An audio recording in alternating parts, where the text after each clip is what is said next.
تو بات کرتے ہیں ان کے فلمی کیریئر کی کہ کیسے ان کو تنقید کا سامنا کرنا پڑا اور شروعات کی تھی۔ 2004 میں پروڈیوسر رمیش شرما اور بلراج نیلانی نے اعلان کیا کہ رناوت دیپک شیوداسانی کی ہدایت کاری میں آئی لو یو باس سے اپنے فلمی شروعات کریں گے۔ نیکسٹ ایئر ایک ایجنٹ پروڈیوسر مہیش بھٹ کے دفتر لے گیا جہاں اس نے ہدایت کار انوراگ باسو کے ساتھ بات چیت کی اور رومانٹک تھرلر گینگسٹر اے لو سٹوری میں مرکزی کردار کے لیے آڈیشن دیا تھا۔ بھٹ نے محسوس کیا کہ وہ اس کردار کے لیے بہت چھوٹے ہیں اور اس کے بجائے چتراگندھا سنگھ کو سائن کیا۔ تاہم سنگھ بعد میں فلم کرنے کے لیے دستیاب نہیں تھے اور کنگنا رناوت کو گینگسٹر کے متبادل کے طور پر کانٹریکٹ کیا گیا تھا۔ آئی لو یو باس سے آؤٹ پٹ کیا اسے سمرن کے مرکزی کردار میں کاسٹ کیا گیا تھا، ایک شرابی عورت جو ایک بدنام زمانہ گینگسٹر شائنی آہوجا اور ایک ہمدرد دوست عمران ہاشمی کے درمیان رومانوی تکون میں پھنسی تھی۔ کنگنا رناوت نے فلم بندی کے دوران صرف 17 سال کی عمر میں کہا کہ انہیں پہلے کردار کو سمجھنے اور پھر کردار سے ہٹانے میں دشواری کا سامنا کرنا پڑا اور اپنے فن کو کچا اور نادان قرار دیا۔ تو جی ویورز، 2006 میں یہ ریلیز ہوئی اور گینگسٹر ایک اہم اور تجارتی کامیابی کے طور پر بھی ابھری تھی۔ سین نے کہا کہ کنگنا ایک قابل ذکر تلاش ہے، اداکارہ بڑے یقین کے ساتھ سامنے آ رہی ہیں۔ اس نے کئی دوسرے ڈیبیو ایوارڈز کے ساتھ بہترین خاتون ڈیبیو کا فلم فیئر ایوارڈ جیتا تھا۔ تو ویورز، کنگنا رناوت کا اگلا کردار موہت سوری کی ہدایت کاری میں بننے والے ڈرامے وہ لمحے 2006 میں تھا، جو ایک نیم سوانحی فلم ہے جو شیزوفرینک اداکارہ پروین بابی اور ہدایت کار مہیش بھٹ کے ساتھ ان کے تعلقات پر مبنی تھی۔ اس نے کہا کہ بابی کی تصویر کشی نے اسے جذباتی طور پر بے حال کر دیا تھا کیونکہ وہ اپنی ویرانی اور تنہائی محسوس کرنے لگی تھی۔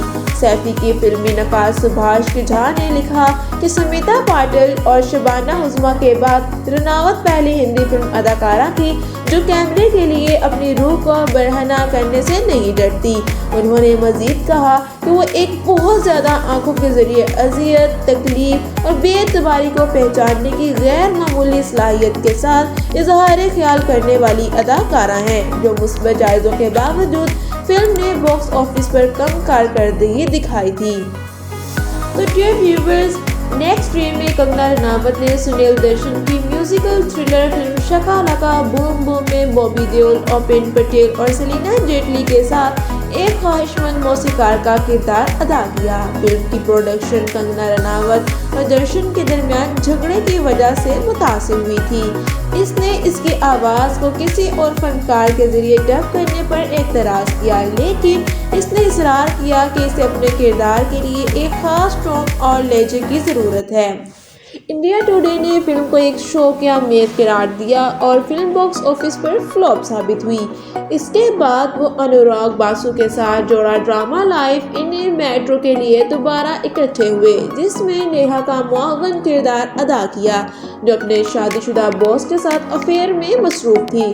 باکس آفس پر ابتدائی طور پر خراب کارکردگی کے باوجود فلم ایک منافع بخش کاروبار کے طور پر ابھری تھی اور ہندوستان ٹائمز کے خالد محمد نے فلم کی اصلیت اور حقیقت پسندی کی کمی کو نوٹ کرتے ہوئے اس پر تنقید کی۔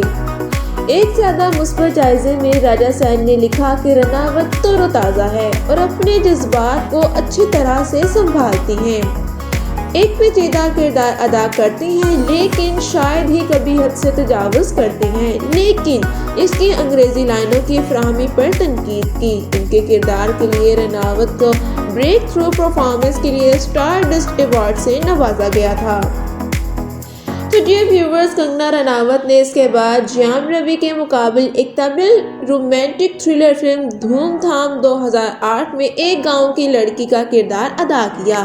فلم کی پروڈکشن اس وقت عارضی طور پر روک دی گئی جب ہدایت کار جیوا کا دل کا دورہ پڑنے سے انتقال ہو گیا اور عملے کے ارکان نے فلم کو مکمل کیا۔ پوسٹ کی طرف سے کیے گئے ایک جائزے میں لکھا گیا ہے کہ کنگنا رناوت کے پاس ایسے کردار میں کم گنجائش تھی جو اس کے لیے مناسب نہیں تھی۔ انڈیا ٹوڈے نے اپنی اگلی فلم ڈرامہ فیشن 2008 کو اپنے کیریئر میں ایک سیمینار قرار دیا، ہندوستانی فیشن انڈسٹری کے پس منظر میں جو کہ بنائی گئی تھی۔ اس فلم میں کنگنا رناوت کو سونالی گجرال کے طور پر دکھایا گیا ہے، جو ایک مادہ کے ساتھ زیادتی کرنے والی سپر ماڈل کو اپنے بانی کیریئر سے نمٹنے کے لیے جدوجہد کر رہی ہے، کیونکہ میڈیا نے قیاس کیا کہ اس کا کردار سابق ماڈل گیتانجلی ناگپال، جس کی رناوت نے تردید کی، پر مبنی تھا۔ دہلی کمیشن برائے خواتین نے اسکرپٹ بیانیہ کے بعد ہی اس کی منظوری دیتے ہوئے فلم کی ریلیز پر روک لگانے کا حکم دیا تھا۔ تو ڈیئر ویورز، کنگنا رناوت کے کردار نے انہیں کئی ایوارڈز حاصل کروائے، جن میں نیشنل فلم فیئر ایوارڈز اور بہترین معاون اداکارہ کا فلم فیئر ایوارڈ شامل ہے۔ تو ویورز، بات کرتے ہیں ان کے اپس اینڈ ڈاؤنز کیریئر کی۔ ہدایت کار موہت سوری کی مفوق الفطرت ہارر فلم راز دی مسٹری کنٹینیوز رناوت کی 2009 میں ریلیز ہونے والی پہلی فلم تھی، جس میں انہوں نے ایک کامیاب ماڈل کا کردار ادا کیا تھا جسے ایک بھوت سوار ہے۔ اس فلم میں عمران ہاشمی اور ادھیان سمن کے ساتھ اداکاری کی گئی اور یہ مالیاتی طور پر کامیاب ثابت ہوئی۔ دی انڈین ایکسپریس کے شبرا گپتا نے نوٹ کیا کہ کنگنا رناوت ان کرداروں میں دقیانوسیت اختیار کر رہی تھی، جس کے لیے اسے پاگل پن کی ضرورت تھی۔ انہوں نے مزید کہا کہ انہیں تصویر کی بنیادی تبدیلی کی ضرورت ہے۔ اسی سال اس نے ڈرامہ وعدہ رہا اور تیلگو ایکشن فلم ایک نرنجن میں مرکزی خاتون کا کردار ادا کیا، جن میں سے کسی نے بھی خاص توجہ نہیں دی تھی۔ انوراگ باسو کی رومانوی تھرلر فلم کائٹس 2010 میں ایک مختصر کردار میں کنگنا رناوت نے رتک روشن کے کردار کی منگیتر کا کردار ادا کیا تھا۔ اس نے کہا کہ وہ فلم دیکھنے کے بعد خود کو دھوکہ دہی محسوس کرتی ہے، کیونکہ اس کا کردار اس سے بہت چھوٹا نکلا جس کے لیے اس نے شروع میں سائن اپ کیا تھا۔ اس کے بعد اس نے میلان لوتھریا کی ہدایت کاری میں بننے والی gangster film once upon a time in Mumbai میں افسانوی فلم اداکاری ریحانہ کا کردار ادا کیا تھا۔ اس کے علاوہ اجے دیوگن، عمران ہاشمی اور پراچی دیسائی نے بھی اداکاری کی اور یہ فلم 1970 کی دہائی میں ایک انڈر ورلڈ ڈان دیوگن کے عروج اور اس کے بعد کے زوال کا بیان کرتی ہے۔ تو ڈیئر ویورز، کنگنا رناوت نے کہا کہ ان کا کردار اداکارہ مدھو بالا اور گینگسٹر حاجی مستان کی بیوی کا مکس تھا، اور اس کی تیاری کے لیے انہوں نے اداکارہ زینت امان اور پروین بابی کے کام کا مشاہدہ کیا۔ یہ فلم سال کی سب سے کامیاب ریلیز میں سے ایک تھی اور اس نے ناقدین سے مثبت جائزے حاصل کیے۔ انڈیا ٹوڈے کی کاویری بامزئی نے دلیل دی کہ کنگنا رناوت کبھی زیادہ پیارے اور زیادہ چنچل نظر نہیں آئی، اور مڈ ڈے کی سریتا تنور نے اس حصے میں سے مکمل طور پر قائل پایا ہے۔ تو ویورز، سنسنی خیز فلم نوک آؤٹ 2010 میں ٹیلی ویژن رپورٹر کا کردار ادا کرنے کے بعد کنگنا رناوت نے کامیڈی کے لیے سرگرمی سے نظر ڈالی اور انیس وزمی کی نو پرابلم 2010 میں کردار ادا کیا تھا، لیکن دونوں فلمیں ان کے کیریئر کو آگے بڑھانے میں ناکام رہی تھی۔ تو ویورز، اکثر اسابی کردار ادا کرنے کے لیے شہرت قائم کرنے کے بعد کنگنا رناوت نے ایسے پروجیکٹس کی تلاش کی جو کم جذباتی طور پر تھکا دینے والے ہوں۔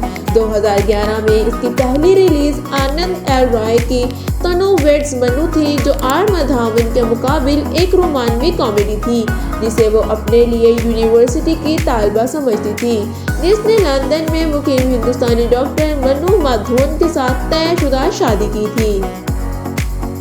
تو ویورز، ٹائی نے کہا کہ اس نے اس کردار کے لیے کاسٹ کیا تاکہ یہ واضح ہو کہ اداکارہ دیگر کردار ادا کرنے کی صلاحیت رکھتی ہیں، اور فلم میں اس کا کردار ان کرداروں کے برعکس تھا جو اس نے پہلے ادا کیا تھا۔ فلم پر تنقیدی رد عمل ملا جلا تھا، حالانکہ اس کی کارکردگی کو سراہا گیا۔ راجیو مسند نے لکھا کہ کنگنا رناوت ایک خوشگوار پرجوش حصے میں ایک خوشگوار حیرت ہے جسے ہم نے پہلے نہیں دیکھا۔ وہ چیلنج کا مقابلہ کرتی ہے، صرف کبھی کبھار اس کے مسخ شدہ مکالمے کی وجہ سے رکاوٹ بنتی ہے۔ اس نے اسکرین اور زی سنے سمیت کئی ایوارڈز تقریبات میں بہترین اداکارہ کی نامزدگی حاصل کی ہے۔ تو ڈیئر ویورز، کنگنا رناوت نے تنو ویڈس منو کی کامیابی کے بعد 2011 کی 4 دیگر فلموں گیم، ڈبل دھمال، ریسیکلز اور ملی نہ ملی ہم میں مختصر گلیمرس کرداروں کے ایک جائزے میں ریسیکلز کی ایک سیریز میں اداکاری کی۔ ڈبل دھمال کو چھوڑ کر ان میں سے کوئی بھی فلم اچھی کارکردگی نہیں دکھا سکی۔ ٹائمز آف انڈیا کے گرو ملانی نے لکھا کہ کنگنا رناوت کامیڈی میں آرام سے بیمار ہیں۔ وہ اپنے آپ کو سنبھالنے کے لیے اسٹرگل کرتی ہیں اور اپنے ایکٹ میں ایک بیمو کے طور پر ابھرتی ہیں۔ کنگنا رناوت نے بعد میں اعتراف کیا کہ اس نے ان میں سے کچھ فلموں کو فلم کی پیشکشوں کی کمی کے ساتھ ساتھ مالی فائدہ کی وجہ سے قبول کیا تھا۔ اگلے سال اس نے پریادرشن کے ایک ایکشن تھرلر فلم تیز میں اجے دیوگن کے ساتھ معاون کردار ادا کیا، جو کہ باکس آفس پر ایک اور فلاپ تھی۔ تو آئیے ویورز، بات کرتے ہیں ان کی پرسنل لائف کے بارے میں۔ کنگنا رناوت نے کہا کہ فلم انڈسٹری میں ان کے ابتدائی سال مشکلات سے گزرے کیونکہ وہ اداکارہ بننے کے لیے تیار نہیں تھی۔ وہ انگریزی زبان پر اپنی ناقص کمان کے بارے میں ہوش میں تھی اور انفٹ ہونے کے لیے اسٹرگل کر رہی تھی۔ تو ویورز، ڈیلی نیوز اور تجزیہ کے ساتھ 2013 کے انٹرویو میں اس نے یاد کیا، انڈسٹری میں لوگوں نے میرے ساتھ ایسا سلوک کیا جیسے میں بات کرنے کے مستحق نہیں تھی اور میں کوئی ناپسندیدہ چیز تھی۔ میں روانی سے انگریزی نہیں بول سکتی تھی اور لوگوں نے اس کے لیے میرا مذاق اڑایا، اس لیے مسترد ہونے سے نمٹنا زندگی کا حصہ بن گیا۔ میرا اندازہ ہے کہ جس نے بہت نقصان اٹھایا ہے، مجھے تعریف کرنا مشکل ہے۔ آج جب لوگ کہتے ہیں کہ میں نے اسے خود بنایا ہے تو مجھے لگتا ہے کہ میں خود کو کہیں بند کر رہی ہوں، مجھے ڈراتی ہیں۔ اسٹرگل کے دوران کنگنا رناوت نے اداکار آدتیہ پنچولی اور ان کی اہلیہ زرینہ وہاب میں تعاون پایا اور انہیں اپنا گھر سے دور خاندان سمجھا۔ جب میڈیا نے پنچولی کے ساتھ اس کے تعلقات کی نوعیت کے بارے میں کیا سرائیاں کی تو وہ ایک مشہور سکینڈل میں پھنس گئی۔ اس نے اس کے بارے میں کھل کر بات کرنے سے انکار کر دیا، حالانکہ اس نے اس کے ساتھ کئی عوامی نمائشیں کی اور 2007 میں یہ اطلاع ملی کہ کنگنا رناوت نے پنچولی کے خلاف شراب کے نشے میں جسمانی طور پر حملہ کرنے کے لیے پولیس میں شکایت درج کروائی تھی۔ اگلے سال پنچولی نے ایک انٹرویو میں اس معاملے کی تصدیق کرتے ہوئے کہا کہ میں اس کا مقروض ہوں۔ جواب میں رناوت کے ترجمان نے کہا کہ وہ ماضی میں کنگنا رناوت کے ساتھ رہتے تھے اور اس پر الزام لگایا کہ وہ سڑک کے بیچ میں اس پر جسمانی طور پر حملہ کرنے کے بعد اسے کسی چیز کی توقع کرنے کا کوئی حق نہیں ہے۔ انہوں نے مزید کہا کہ اس نے خیر سگالی کے اشارے کے طور پر کنگنا رناوت نے بعد میں کہا کہ اس واقعے نے اسے جسمانی اور ذہنی طور پر نقصان پہنچایا ہے۔ تو ویورز، کنگنا رناوت نے روشن کے خلاف جوابی چارج دائر کیا اور دعویٰ کیا کہ ان کا مقدمہ طلاق کی کارروائی کے فائدے کے لیے ان کے معاملے کو چھپانے کی کوشش ہے۔ اس سال کے آخر میں ثبوت کی کمی کی وجہ سے مقدمہ بند کر دیا گیا۔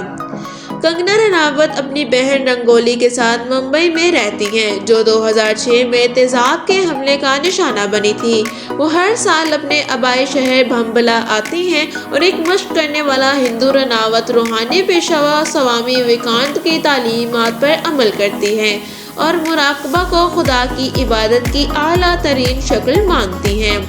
وہ سبزی پر عمل کرتی ہیں اور 2013 میں پیٹا کی طرف سے کرائے گئے ایک سروے میں بھارت کی سب سے گرم سبزی خور کے طور پر درج کی گئی تھی۔ اس نے کہا کہ فلم سازی کا تکنیکی عمل ان کے لیے بہت زیادہ دلچسپی کا حامل ہے۔ ان کی بہترین تفہیم کے لیے کنگنا رناوت نے 2014 میں نیو یارک فلم اکیڈمی میں 2 ماہ کے اسکرین پلے رائٹنگ کورس میں داخلہ لیا۔ فلم فیئر کے ساتھ ایک انٹرویو میں انہوں نے کہا کہ اپنے اسٹارڈم کے باوجود وہ ایک عام زندگی گزارنا چاہتی ہیں، جس میں سیکھنے اور بڑھنے کے لیے ایک عام فرد کے طور پر اپنے حقوق سے محروم نہیں ہونا چاہتی۔ تو آئیے ویورز، بات کرتے ہیں ان کے سوشلسٹک ہونے کی۔ کتاب acting smart your ticket to showbiz میں ٹسکا چوپڑا نے رناوت کو ایک آزاد روح اصل تخلیقی شخص کے طور پر بیان کیا ہے جسے واقعی کسی خاص سانچے میں نہیں ڈھالا جا سکتا۔ کنگنا رناوت خاص طور پر فلم سے لے کر حقوق نسواں تک کے مسائل پر عوام میں اپنے رائے کا اظہار کرنے میں اپنی صاف گوئی کے لیے مشہور ہیں۔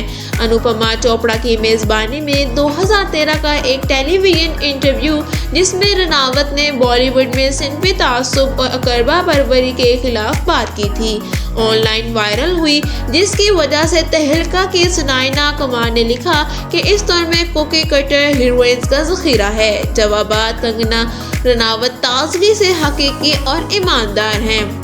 فلم انڈسٹری میں بغیر کسی پیشگی روابط کے اپنے اسٹارڈم کی راہ ہموار کرنے کے لیے فیمس ہیں۔ انہیں کاویری بامزئی نے ایک مستقل بیرونی شخص کے طور پر بیان کیا جو زیادہ تر اندرونیوں سے بہتر کھیل کھیل سکتی ہیں۔ کنگنا رناوت کا فلم ساز کرن جوہر کے ساتھ عوامی سطح پر جھگڑا ہوا جب اس نے 2017 میں ایک چیٹ شو میں شرکت کے دوران ان پر اقربا پروری کا الزام لگایا۔ سشانت سنگھ راجپوت کی موت کے بعد جب اس نے بااثر فلمی پیشہ ور افراد پر ان کے کیریئر کو منظم طریقے سے سباز کرنے کا الزام لگایا تھا۔ کنگنا رناوت کی شناخت دائیں بازو کے نظریات کے ساتھ ہے اور وہ بھارتیہ جنتا پارٹی اور وزیر اعظم نریندر مودی کے حامی ہیں۔ سوشل میڈیا پر ایک فعال تبصرہ نگار وہ اکثر سیاسی خیالات کا اظہار کرتی ہیں اور اپنے مذہبی وابستگی اور سرگرمیوں کے بارے میں بات کرتی ہیں۔ وہ لبرلز کے ساتھ ساتھ ہندی فلم سٹار پر بھی تنقید کرتی ہیں، اس کے براہ راست طریقے اور تصادم کے انداز جیسا کہ اس کے خیالات کے ارد گرد ساتھیوں کے ساتھ کئی اچھی طرح سے رپورٹ شدہ عوامی جھڑپوں میں ثبوت ہے۔ اس نے میڈیا کی جانچ پڑتال کو اپنی طرف متوجہ کیا ہے۔ تو ویورز، مئی 2021 میں ٹویٹر نے کمپنی کے بدسلوکی اور نفرت انگیز طرز عمل کی پالیسیوں کو بار بار خلاف ورزیوں پر اس کی اکاؤنٹ مستقل طور پر معطل کر دی۔ جب جنوری 2023 میں پابندی ہٹا دی گئی تو وہ پلیٹ فارم پر واپس آئی تھی۔ تو ڈیئر ویورز، کنگنا رناوت کے کیریئر کا تجزیہ کرتے ہوئے 2014 میں صحافی پرمیتا اونیال نے نوٹ کیا کہ وہ خود کو مشکل کرداروں سے چیلنج کرنا پسند کرتی ہیں اور ہر بار اپنے ایک جائزہ نگار نے 2013 میں سے ایک ڈائریکٹر کی اداکارہ کے طور پر کردار میں ایک مختلف جہد شامل کرنے کے انتظام کرتی رہی ہیں۔ تو ویورز، کوئن اور تنو ویڈز منو ریٹرنز کی کامیابی کے بعد ڈیکن کرونیکل نے رناوت کو انڈسٹری کی سب سے زیادہ بینکیبل اداکاراؤں میں سے ایک قرار دیا اور ڈیلی نیوز اور تجزیہ نے رپورٹ کیا کہ وہ بالی ووڈ میں سب سے زیادہ معاوضہ لینے والی اداکاراؤں میں سے ایک بن کر ابھری ہیں۔ اسے فوربس انڈیا ملک کی سب سے زیادہ اداکاراؤں میں سے 2012، 2014، 2017 اور 2019 میں اپنی سالانہ سیلیبریٹی 100 کی فہرست میں شامل کیا گیا تھا اور وہ یہ ایک انڈین ایکسپریس کے 2017 سے 2019 تک اور پھر 2022 میں سے زیادہ طاقتور ہندوستانیوں کی فہرست میں شامل ہوئی۔ کنگنا رناوت کو ہندوستان میں جنسی علامت اور اسٹائل آئیکن کے طور پر پیش کیا جاتا ہے۔ اس کی اسکرین آف کا شخصیت کا تجزیہ کرتے ہوئے ہندوستان ٹائمز نے شائع کیا کہ ابتدائی طور پر اسے ہندوستانی صحافیوں نے اس کے مضحکہ خیز لہجے اور اس کے پریشان کن تعلقات کی وجہ سے پیدا ہونے والی منفی تشہیر کی وجہ سے لکھا تھا، تاہم اس کے مخصوص فیشن کے انتخاب اور اس کے غیر روایتی فلمی کرداروں نے بالآخر اسے ایک اسٹار کے طور پر قائم کیا۔ وہ اکثر ہندوستان میں سب سے زیادہ پرکشش اور سجیلا مشہور شخصیات کی فہرست میں شامل ہوئی۔ 2010 اور 2015 میں دی ٹائمز آف انڈیا کی سب سے زیادہ مطلوب عورت کی فہرست میں ٹاپ 10 میں شامل تھی۔ 2010 کی طاقتور خواتین اور 2012 میں انہیں لوگوں کے ہندوستانی ایڈیشن نے بہترین لباس والی شخصیت کا نام دیا تھا۔ ووگ انڈیا کی طرف سے بہترین لباس والی خواتین کی مشہور شخصیات میں شامل تھی۔ صحافی جگمیتا تھنجوئی نے اداکارہ کو اپنے نرالا تقریباً غیر بالی ووڈ ذاتی انداز اختیار کرنے کا سہرا دیتے ہوئے مزید کہا کہ وہ اپنی پسند سے چکنا اور خوف زدہ کرنا پسند کرتی ہیں۔ اس نے فیشن برانڈ ویرو موڈا کے ساتھ مل کر کمپنی کے لیے کپڑے کی 2 لائنیں مارک کی اور وینس کراس بل ترتیب 2015 اور 2016 میں شروع کی تھی۔ تو ڈیئر ویورز، آپ کی اس ویڈیو کے بارے میں کیا رائے ہے کمنٹس میں ضرور بتائیے گا۔ کنگنا رناوت کی کون سی مووی زیادہ پسند ہے کمنٹس میں بتانا مت بھولیے گا۔ مزید ایسے انفارمیٹیو ویڈیوز کے لیے ہمارا چینل سبسکرائب کریں اور بیل آئیکن کو ضرور پریس کریں تاکہ ہماری لیٹسٹ اینڈ انٹرسٹنگ ویڈیوز آپ تک بآسانی پہنچ سکیں۔ Thank you so much for watching. اللہ حافظ۔